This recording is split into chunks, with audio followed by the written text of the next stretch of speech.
What in bloody blue blazes is... What's this?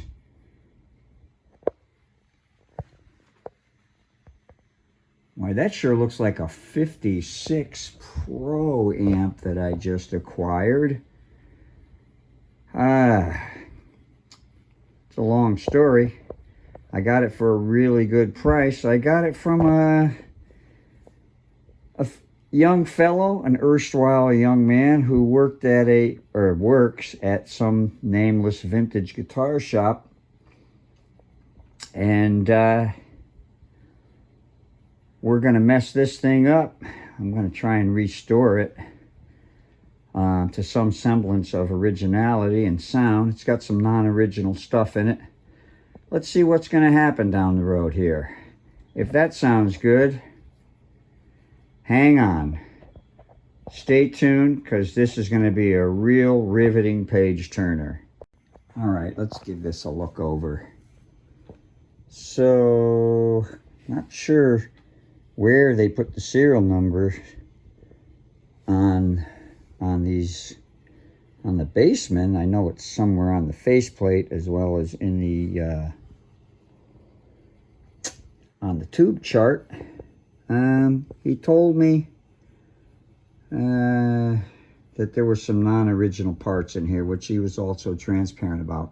Someone really did a number on this handle installation. I'm really disappointed with that. I'm not going to be able to fix that. I'm just going to have to leave that the way it is. And let's see. There's also a chunk out of the back baffle here. Hey, at least it's there. It's got a 20-foot cord with it. And he told me this was the original speaker. I didn't know they were making Jensens in Italy in 1955, but okay. It looks like, we'll see, it looks like it's got TAD tubes in it all across, except for this ancient Sylvania. I'm assuming that's a 5U4 rectum fryer. Cool.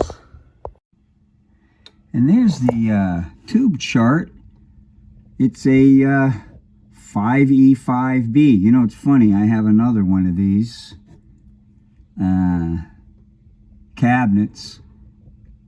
And I don't know if Fender did that, the 12AX cross out. I doubt it. There's the serial number there. I didn't see it on the cabinet, but thank God it was licensed by the U.S. Patents of American Telephone and Telegraph Company. Okay. So I'm going to pop this baby apart at some point, take a good look in there, but that's an original cabinet. I like it. Even he's got a cord on there. We'll have to see if they wired this three-way cord correctly. Something tells me they didn't. But we'll see. I do have an original, a more original speaker than this. And I don't think they use those tube sockets in 56, but they look like they were installed pretty good, so we'll see what we see. Pop it open. Aw, geez, Wally. Looks like someone put some aluminum foil on the back of this. They got rid of the asbestos because it was dangerous. Okay, great.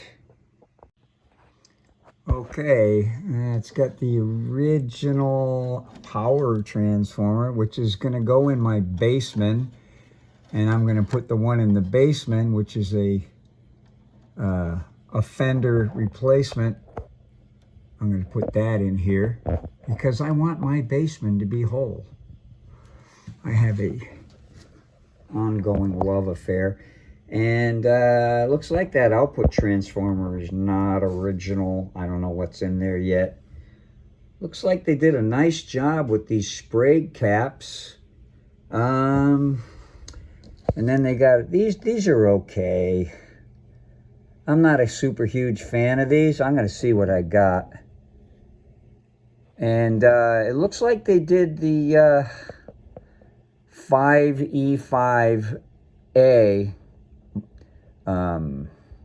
here, because on the 5e5 schematic, these right here are 0.1s. And then, of course, they put these components in face down, so you can't tell what they are. That's always nice. At least they got these face up. Got a nice fat resistor in there. And I can't believe, it looks like, that might be a diode there. They might have left this in here and put a diode there. Yeah, they did. They took I see what they did. They disconnected the selenium diode, and they put a real diode in there. So that's good. I like that. Leave that in there. Let's see what else we got here. Those tube sockets look pretty good. I don't think those are original, but somebody did some decent work in here. We got a couple of yellows lurking up there. And all right.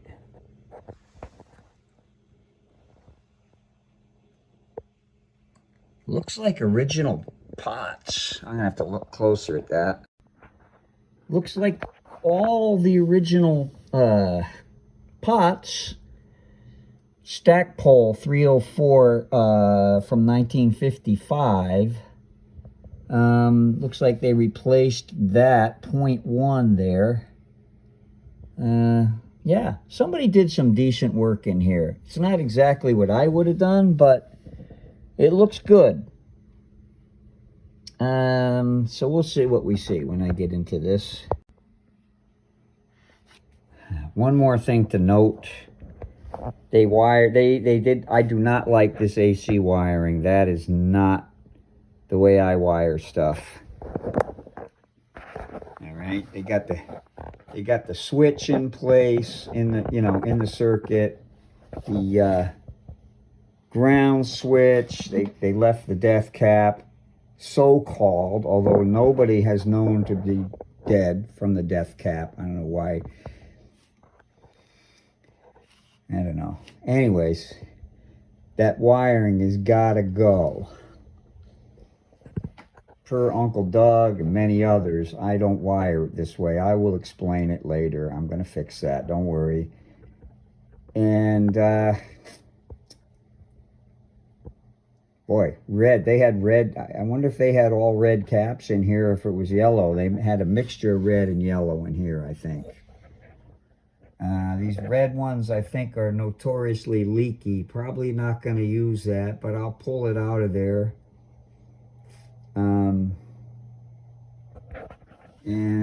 We'll see.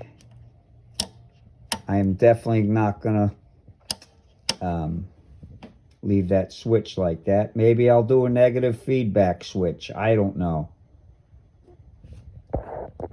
Anywho, onward.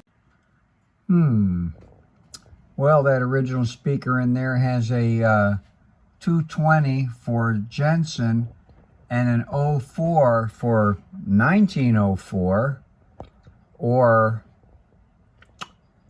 2004, but probably not 54. So I'm going to say that this is not the original speaker, nor is that the original output transformer. And kind of interesting. And there's that pesky serial number, S01034, and it's the same as the one on the tube chart. All right, there it is, nestled down there. And I'm not sure this is original here. This is my first mid-50s Pro. Maybe it is. Maybe they had two RCA jacks here. I'm not sure. Those look pretty old. Here's another thing I noticed. Is that Lily or Lupe? I can't read it. It's so faded. But it occurred to me, I have a 56 Vibrolux. Same era, exactly. And it says Lily on that piece of tape in there.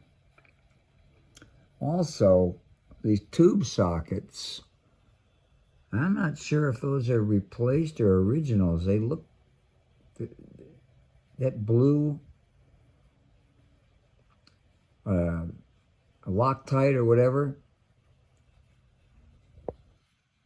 they might be, I don't know. Anyways, they work.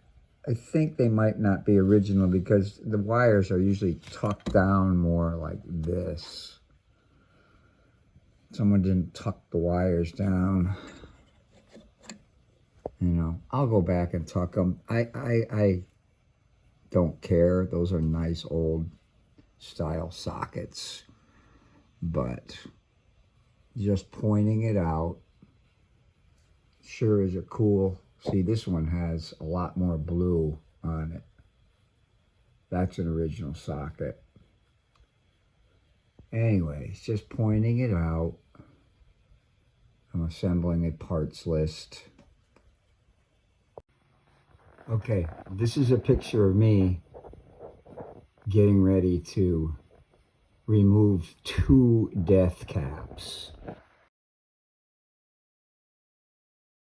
I gotta admit, I'm pretty freaking terrified. I've heard so much about them. I'm pretty terrified.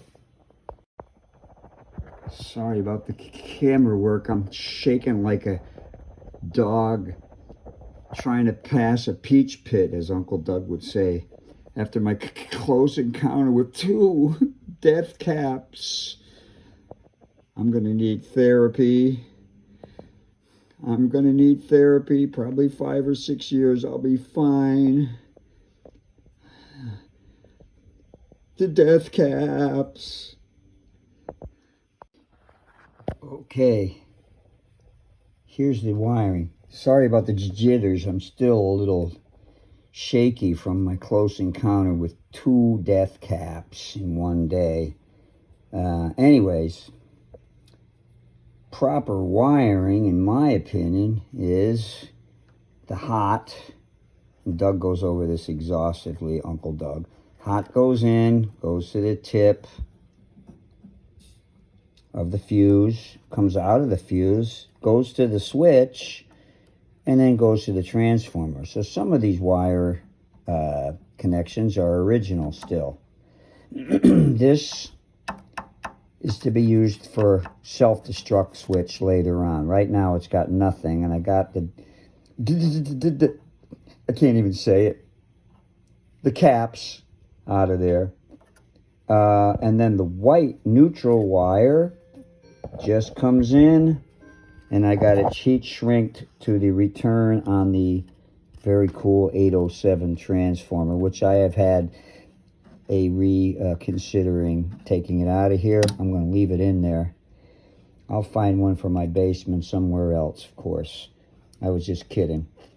And then here's your ground wire, which the last tech, I imagine it worked on it, did this nice solid soldering to the chassis. So there you have it.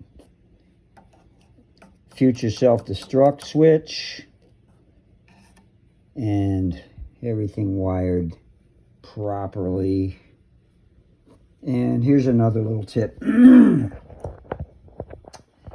you're plugging an amp in and turning it on and testing it, just leave it on while you unplug the AC wire, and that will cause these, which are the true death caps here. These are the real death caps. If you leave those switches on, it will cause those caps to slowly drain out. Now, you should always discharge because electricity will kill you. And this has been gone over ad nauseum by many, many responsible techs out there. And if it doesn't kill you, it might it might just give you a wake up. But if you're working on this on a wet concrete garage floor and you touch those fully charged, we'll be sending flowers. Okay, next. All right, so I did a little preliminary testing with my with my cool Sencor Z-meter capacitor inductor analyzer. It's a capacitor checker. Not really. Anyways, getting ready to get some of these modern components, and I know a lot of people are going to be just like wanting to shoot me at dawn, but I don't really care. I'm doing this for my own research. So I tested all of these, and these are all pretty leaky. I was looking for one to put on the presence control, and these are all very leaky, whereas these over here, which are going back in my preamp, these are really cool. 0.0 leakage up to 600 volts. So here's I'm going to put the 0.018 in the bright channel and there's 022s in the other spots as needed. All right, and I got a pair of 0.068s here to go in the phase inverter. And these are super rare caps. I've only seen them in one instance in my life. And that's in that KLH radio that I just restored. And the story I heard was these were developed by NASA for their space program, and they're impervious to alien intervention and cosmic rays. And so they should be pretty good for a while here. They sure are cool. I really believe that that's the only thing that makes sense is the alien intervention. Although I did hear a competing story that they were forged in a volcano by Thor when he was creating the first 59 Les Paul Black Beauties. I don't know. It's up to you to do your research, I guess. I do have to say once again my admiration for whoever did this work before me, because he was a pro. What I do is really not sustainable. I couldn't be doing this if someone came to me and said, hey man, you know, I got a handful of these caps. If I was doing it commercially, I would probably be using stuff like this here. But I'm one of the blessed ones.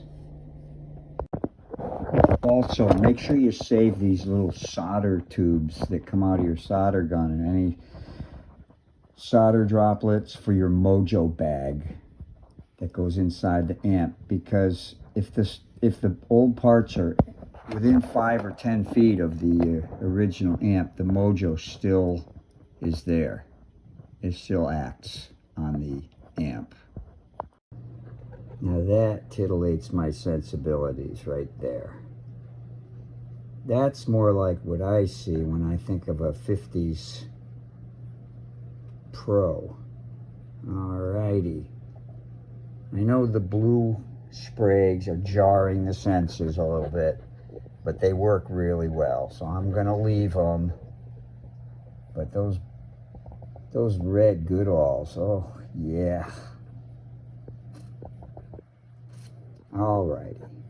Now, there is a rumor that I have a 54 output transformer in my storage unit, as well as a original P15N. So I'm going to hunt those down in the next few days or so. Alright. I wonder what's in this box. Oh boy, what the heck is in here? This was lurking in my storage unit. Thanks, Bill. Freaking 1954 Pro output transformer. Oh yeah, I know what I'm gonna do with that. Yes, ma'am, sir. Alright, back to it. Go back to bed for just a little while. Alrighty, yeah. So the tube chart on this Pro says it's a 5e5-B, which the schematic is basically non-existent for that. Here's a 5e5, and I circled some of the differences. There's more probably if you want to really get into it, but there's a few really distinct differences in my opinion. Number one, you got all these the much higher impedance here. You got these 1 megs,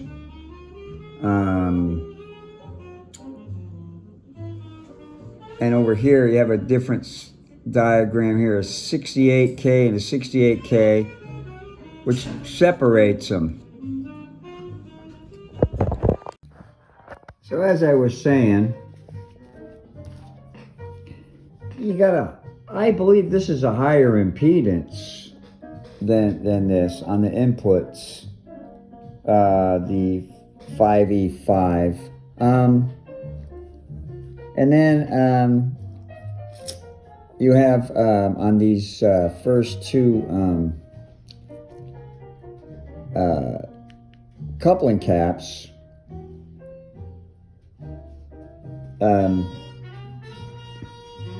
they're .02s, these caps. On the 5e5, they're .02s on the 5e5-A, and they're .1s.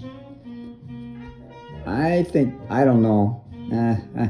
Big difference, however, on these. There's no bass and treble. There's just a tone control. And there's no presence.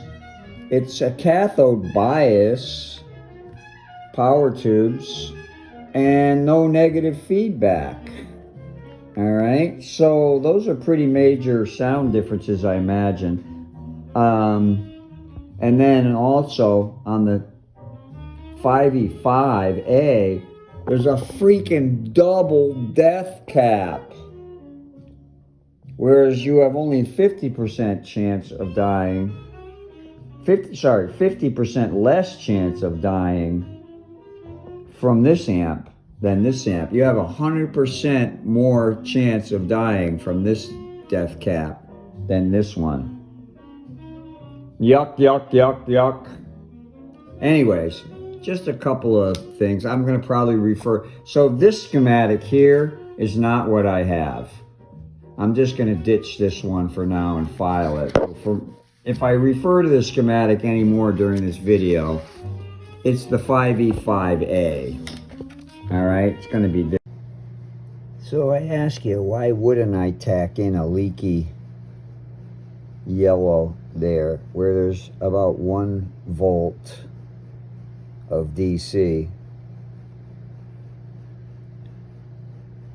If it titillates your sensibilities, doesn't hurt anybody, everything works fine, why not? But they're leaky! Yeah, at 200 volts they leak, or even 50 volts, but not 1.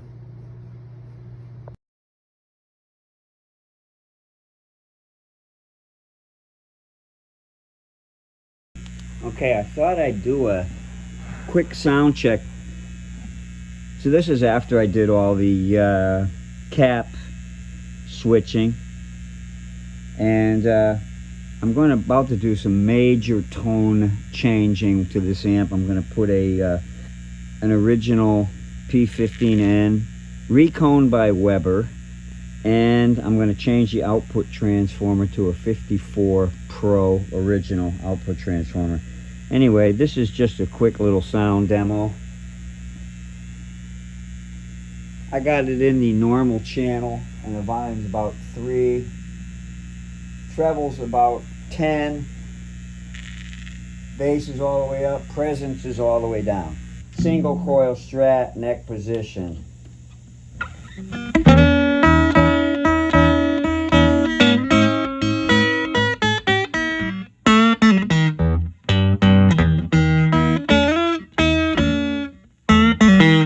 Sorry for the clam.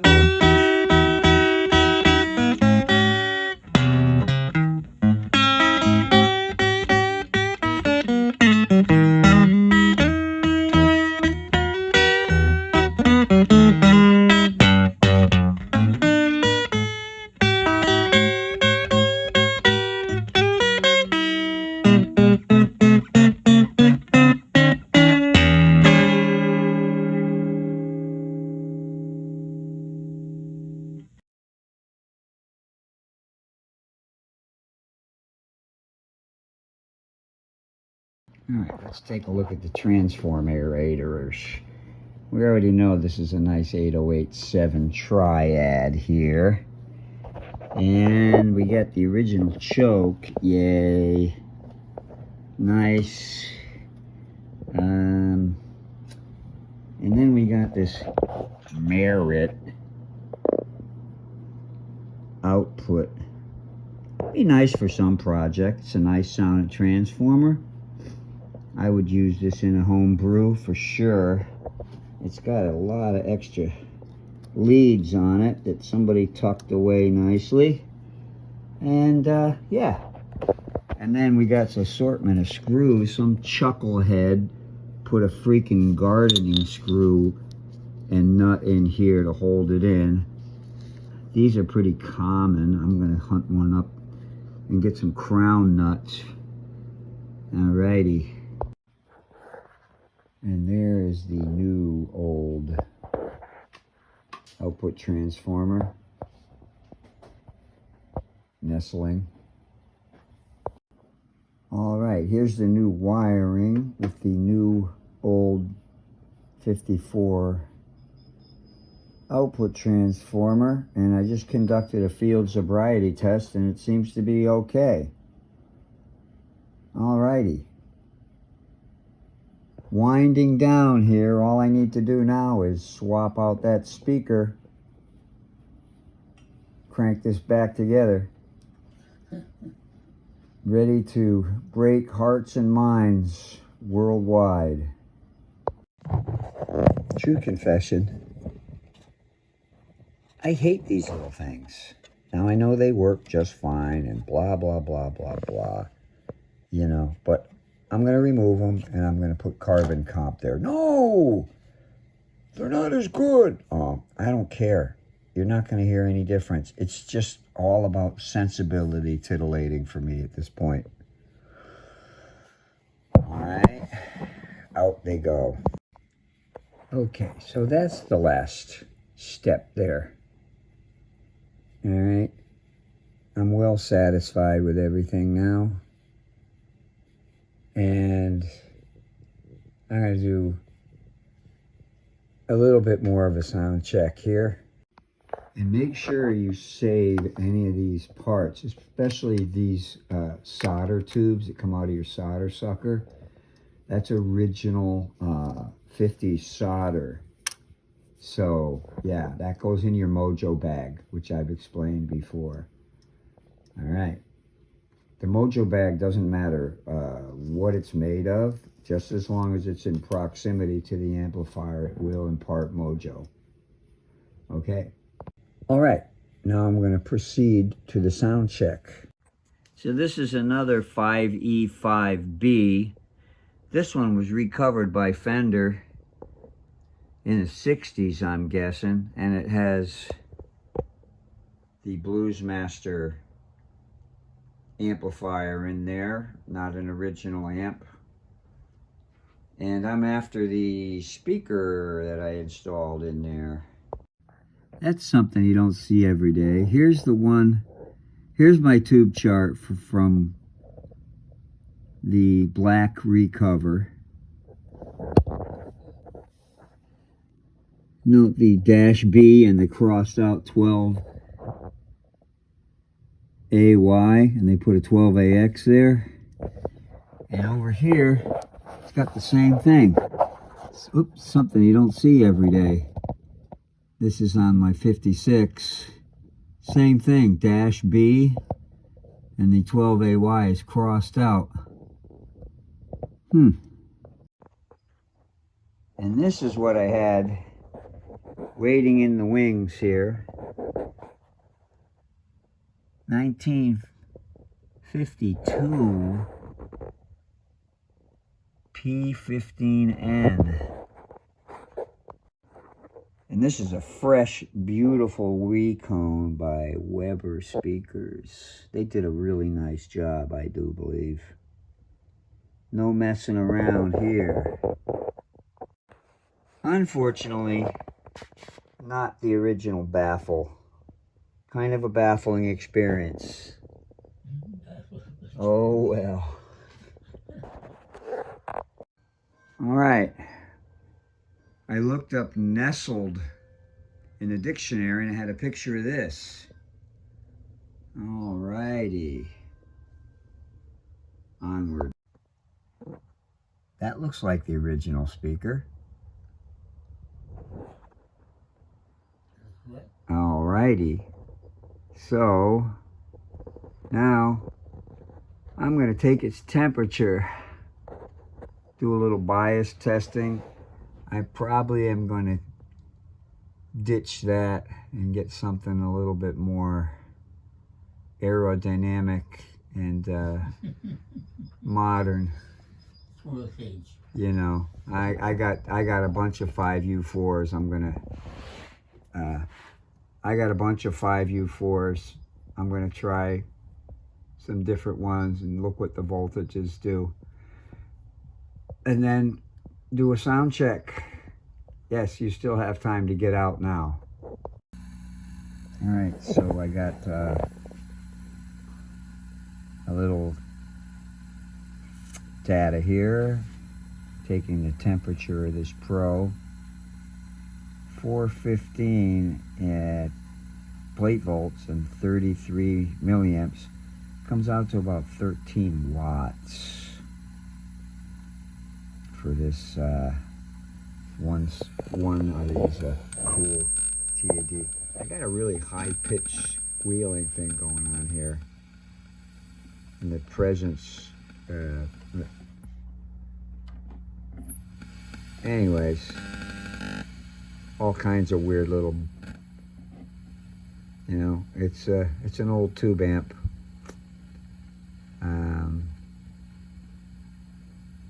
But yeah, I'm gonna test the other side, see how that is.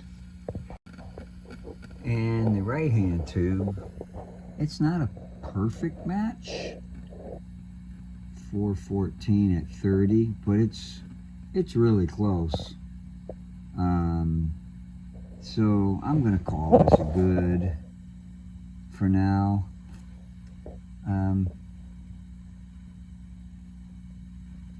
Yeah, I think I'm gonna, now I thought these weren't as cool, these 5U4s, but my buddy Bill instructed me on the coolness of this 5U4 here. So I'm just gonna leave that as is. So yeah, I'm gonna call this good for now. I'm gonna do a sound test. Well, I've been sitting here letting this warm up, and it's evened out even a little bit more. It's like 1 volt off and 2 milliamps. So yeah, once again, call that good, and gonna do a sound test at some point pretty soon. Of course, if you're talking cool, this is the one that's in there. These look identical, almost identical. A little bit different in the internal construction. This Sylvania and this cool navy rectum fryer. the 274B that my friend Todd Sims donated to me. I'm going to try this in there. This is super high on the coolometer if we're just going for cool. See how this performs in the same application. Well, damn, Sam. Almost identical. I've been looking for an excuse to use this cool navy tube in there. So it's going to stay in there for a while.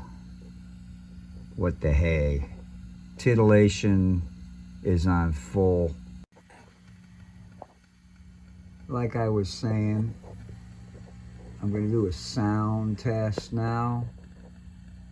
And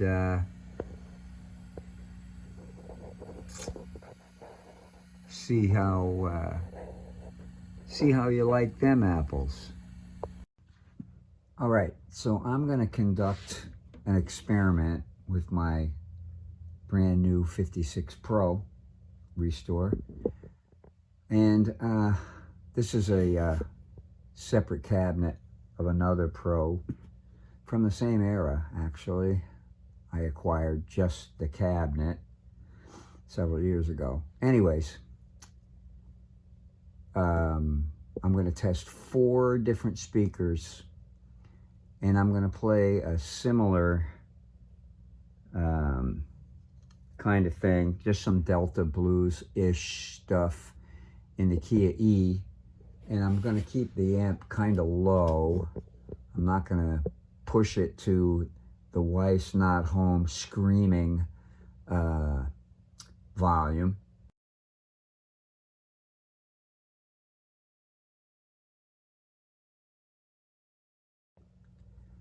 Number 1 is the original 1960 Rolla, which is a Alnico magnet, very similar to the P15N speaker that came from Jensen. This is really like a dead copy of the Jensen. So it's a 1960 Rolla.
This is going to be number 2, the Italian Jensen P15N from about 2007, I believe. So this is number 2 speaker.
Okay, this is number 3, not the key of E, number 3.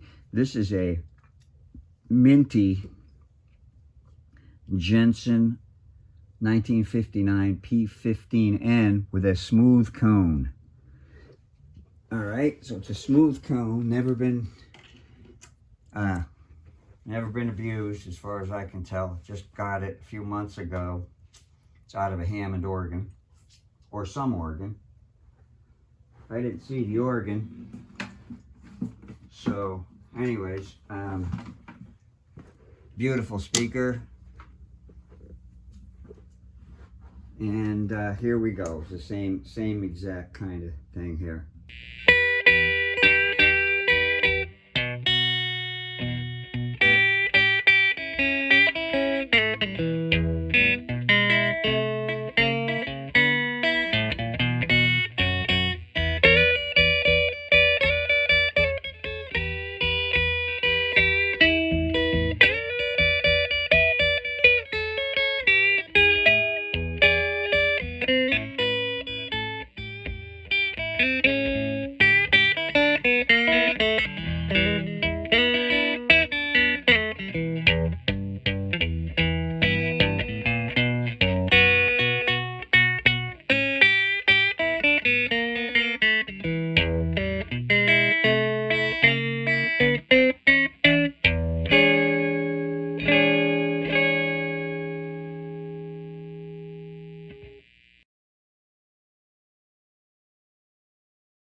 Number 4.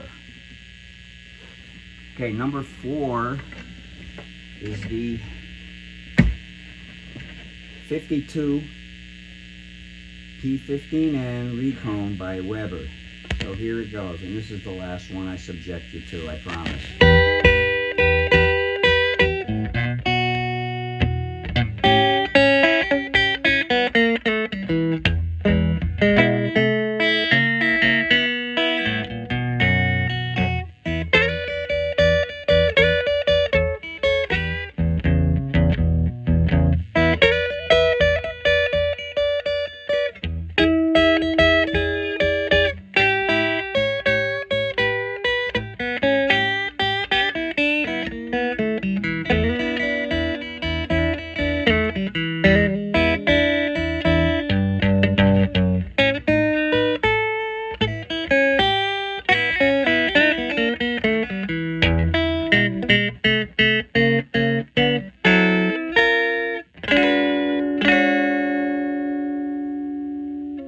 By the way, all those tests were conducted using my 49 LA 175 conversion of Adrianna Marie and the Groove Cutters fame, and they were Seymour Duncan P90 pickups. All right, custom made by Seymour for me. Thank you, Seymour Duncan. All righty. All right, this is going to conclude this video of the tweaks I did on this 5e5 Pro. To be fair, I don't think it changed the sound that drastically. I think it did mellow it out a little bit, but it definitely titillated my sensibilities doing it, and I hope it did the same for some of you out there. Hopefully all of you that watch this. And speaking of watching, thanks for watching. Hope this helps.